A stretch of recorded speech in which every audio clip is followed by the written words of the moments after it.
My girlfriend ditched me to go clubbing with her friends instead of taking me to the hospital, so I'm leaving my heart in the ER and ditching this relationship. I, 22M, have been with my girlfriend, 22F, for 5 years. We've been together since high school, and until recently, I've always considered her to be my future wife. I even bought a ring and was planning on proposing over the coming months, but now I'm not so sure. Last weekend was my girlfriend's best friend's birthday. She and her friends booked a private lounge at a club, and I didn't go since I wasn't invited. I hate clubbing and things associated with that anyway, so I didn't really care. I was actually looking forward to spending an evening alone and just binging Netflix or something. Well, my girlfriend left around 9 p.m, and I just crashed on the couch and watched some YouTube. Around 11 p.m, I started to feel this distinct stomach pain, sort of like the same pain you experience when someone hits you in the forbidden lower half. It wasn't bad at first, and I just thought my body was playing some tricks on me, but in the span of about 5 minutes, the pain just kept getting worse and worse until I was basically stuck in the fetal position on the couch. Initially, I just thought the pain would go away, but then I took a look under my pants, and it felt like my right marble was starting to swell. The moment I tried to get up and grab my phone to inspect whatever the hell was happening to me, I just collapsed to the floor. That was probably the worst pain I've ever felt in my life. Imagine being pelted in the forbidden zone over and over again. It was like that, constantly.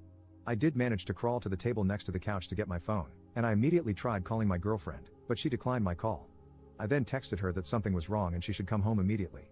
The club she went to is like a 5-minute walk from our apartment, so I just put the phone down and started throwing up because of the pain. After throwing up for like a minute, it felt like the pain started to cool down a bit, and I grabbed my phone again, and that's when I saw her response. She just replied with, "What is it?" with the unamused face emoji. I tried calling her again, but as expected, she just declined again. I then texted her that I need to go to the hospital now. She then asked for what, and I just replied with my marbles hurt. I then just dialed emergency services. I explained my situation to the emergency responder, and she asked if there was somebody who could drive me to the hospital, and I stupidly said yes. I thought my girlfriend would be home soon, and she would drive me to the hospital. I felt embarrassed to call an ambulance because my marbles hurt. After I told the emergency responder this, she then told me that she would call me again in 10 minutes to make sure I was being driven to the hospital. I then put down the phone and went back to vomiting on our carpet. Again, after the pain went away for a bit, I checked my phone and saw that my girlfriend just responded with laughing emojis. I again tried to call her, but as expected, she just declined again.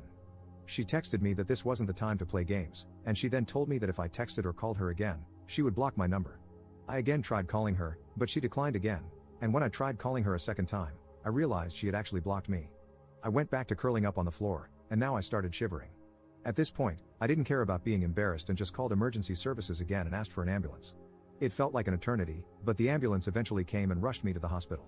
I don't remember much of the surgery since I was sedated, but I remember waking up eventually, and my right marble was being stitched together. The doctor informed me that the cord next to my marbles was twisted, and I was extremely lucky to reach the hospital in time. I could have easily been forced to surgically remove my marble. I checked my phone and saw the missed calls and messages my girlfriend left me. In summary, she came home from clubbing and smelled the vomit in our apartment. When she saw the vomit on our carpet, she got mad and tried searching the apartment to find me. When she realized I wasn't there, only then did it hit her that I was actually being serious.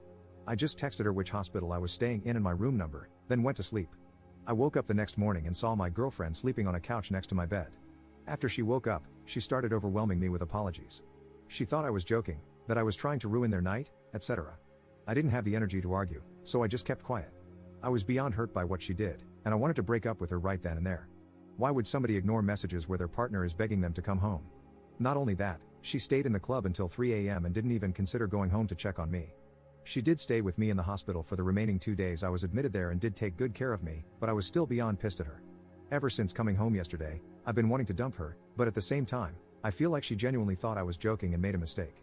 I feel conflicted and don't know how to proceed in this situation. Update 1. First of all, I just want to thank all of you for the amazing support. It's been quite overwhelming, to say the least. Before I get into the update, I would like to clear up some misconceptions brewing in the comment section of my last post.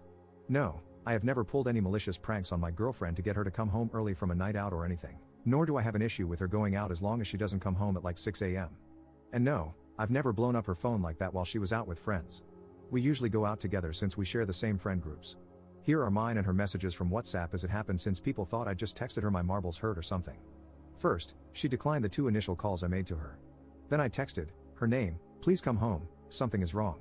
She texted back, "Ha, can't talk right now, what is it?" with the unamused face emoji. I tried calling her again, she doesn't pick up. I need to go to the hospital. Ha, what? Cue me frantically calling her 2 more times and her still not picking up. My marbles really hurt, please come home now, something is wrong.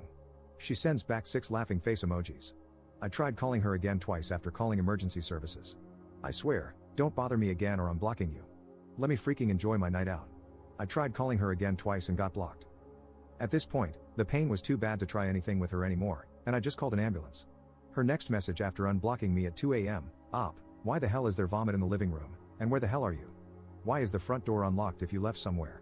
She then went into a full mental breakdown as she realized I was serious about going to the hospital and sent over 70 messages afterwards. Yes, it was stupid of me to expect her to drive me to the hospital since she was drinking, but again, in that type of pain, you don't think clearly. I think I needed her more for moral support, and I did it out of pure instinct. Not immediately calling an ambulance was also stupid of me. I was in a lot of pain, but stupidly at the time thought that whatever I was going through would eventually calm down, and driving to the hospital would be better than calling an ambulance. Also, in hindsight, being embarrassed about calling an ambulance over my marbles was definitely also really stupid.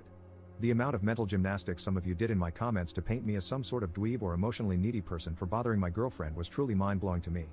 I promise you if my girlfriend was in my position and I ignored her, none of you would be defending me. Now for the update, thank you to all those who wished me a speedy recovery. I'm doing much better now. Not being able to go to work for the next 3 weeks is definitely a bummer though. I work for my dad's construction company, and my job requires lifting a lot of heavy weights. I'm also prohibited from having any bedroom intimacy for the next 2 to 3 weeks as well. I might have also developed some trauma due to the pain, and I randomly get the same sensation again, and I get super anxious until it goes away. As for me and my girlfriend, it's complicated. As so many of you and my mom told me, 5 years is definitely a long time to throw away without having a proper conversation with her. So I did just that. I told her how hurt I felt by everything and mentioned the following points: her ignoring my messages and declining my calls. Yes, clubs are loud, but where I'm from, there are areas where you can definitely have a conversation over the phone, blocking me after I tried calling her not checking on me once, even though the club she went to is only a 5-minute walk from our apartment, and her being angry about the vomit instead of being concerned. After hearing all that, she got defensive and told me that I could have conveyed my situation better and that she genuinely thought I was joking. She was drunk and wasn't thinking clearly. She also told me that it couldn't have been that painful and I was over-exaggerating. I then told her yes, I could have phrased my messages better, and I apologized for that, but I described the pain I was in and told her that I barely had the strength to text her, let alone send her a detailed description of what was happening to me, and definitely couldn't think straight throughout everything. After hearing what I said, she started crying and apologizing for what she did. She told me if she knew how serious it was, we wouldn't have been having this conversation. She then also apologized for her being mad over the vomit. According to her, she was drunk and tired and was just expressing frustration. I then asked her why she thought I was joking and if she was cheating on me, because this was seriously out of character for her, hence why I immediately trusted her with this. She started crying harder, and she looked like I just slapped her in the face. She told me that she just thought I was being insecure about her being in the club with a bunch of guys, and no, she wasn't cheating on me and would never do something like that. We then hugged for a solid 10 minutes after that. The next part was really hard for me, but I told her I need some space to gather my thoughts and told her she needs to stay with her parents for the time being. She immediately started having a mental breakdown and asked if I was breaking up with her. I told her I wasn't sure and needed time to see if I still trusted her after all of this, and what she did was beyond disrespectful. How could I trust someone with my life after they pulled something like this? I then told her that we are young and this mess was mostly caused by our immaturity. This entire situation was an important life lesson for the both of us regardless of if we stayed together. After begging a bit more, she then put her head down and started packing a few essentials. Before leaving, she told me she would be willing to do anything to make up for this and that I could take as much time as I needed. She then gave me a big kiss and left. That was 2 days ago, and this is where we currently stand. I still give her updates on my healing, but besides that, we don't contact each other. I'm really torn right now. I still don't have that trust in her, but her owning up to her mistake shows that she knows she messed up and is remorseful. This is definitely something out of the ordinary for her, but there will have to be major boundaries and new rules set. I can think of the following. 1. If she blocks me again for whatever reason, she's blocking herself from ever seeing me again. 2. Ignoring my messages will not be tolerated anymore. 3. If she goes out alone again, she has to pick up if I call regardless of the situation. 4. As many of you suggested, having an emergency code like hospital or something would probably have to be implemented. I'm not going to abuse any of these boundaries, but I just want peace of mind knowing that my partner has my best interest at heart even when she is physically not around me, but I don't know. Again, I just want to thank you guys for everything, and this whole experience was definitely an eye-opener for me. Op in the comments. I can't trust her in a situation where I am seriously ill, and that's my biggest concern out of everything. We have been best friends for 12 years, together for 5, and I love her dearly. As it stands now, it's really unlikely that I will get back together with her.